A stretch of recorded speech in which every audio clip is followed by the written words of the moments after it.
Pupils Book, pages 84 and 85. Unit 8. Two Heroes. Reading.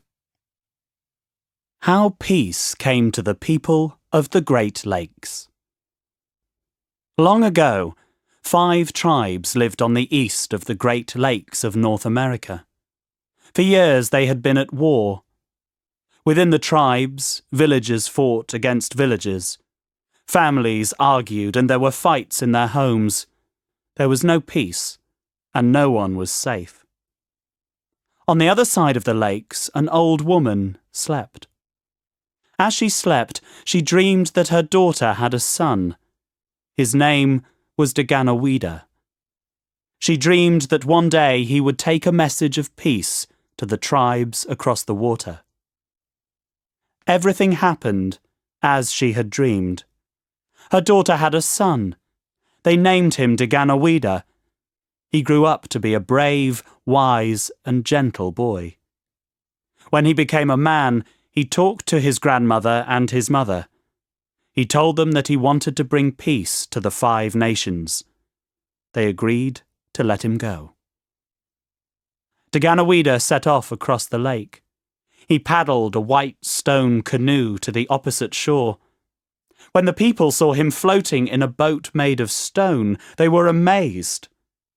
They listened to his words, and at once they agreed to put down their weapons and live peacefully. Daganoweda travelled on to the next village, then the next and the next. Everywhere he went, he brought words of peace, and the people put down their weapons.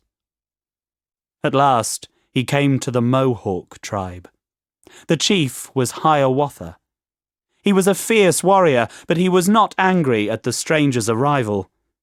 "I have been dreaming bad dreams for many months," he said. "I cannot sleep at night, but I do not know why." Hiawatha called his people together, and Daganoweda spoke to them. "You must lay down your weapons," he told them. "People should not kill each other." "If we do not keep our bows and arrows and our axes," said one warrior, "our neighbours will kill us." "They have already put their weapons aside," said Daganoweda. "They are at peace." "Then we will do the same," said Hiawatha.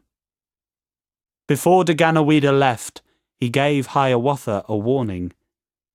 "The chief of the Onondagas lives above the lake. He will not listen to me.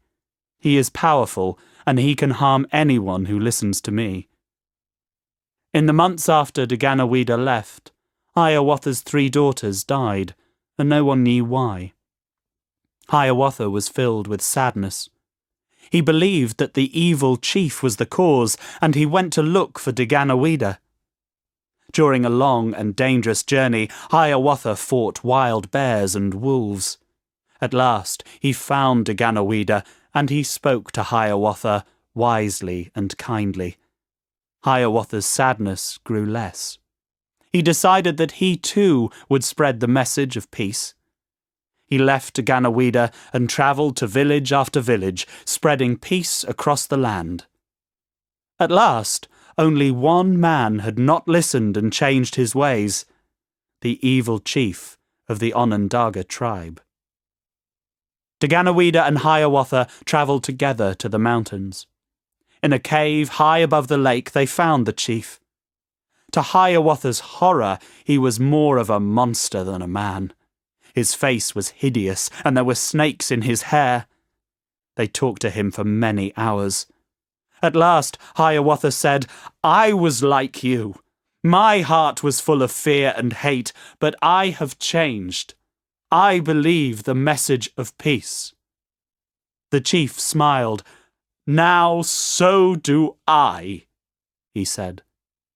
As he spoke, his ugliness disappeared, and Hiawatha gently pulled the snakes from his hair. They returned together down the mountain to a place where all the tribes were waiting. Daganoweda spoke of his plan to make one great nation. He told them of the laws they should keep. The tribes agreed, and at the end of the meeting they buried all their weapons.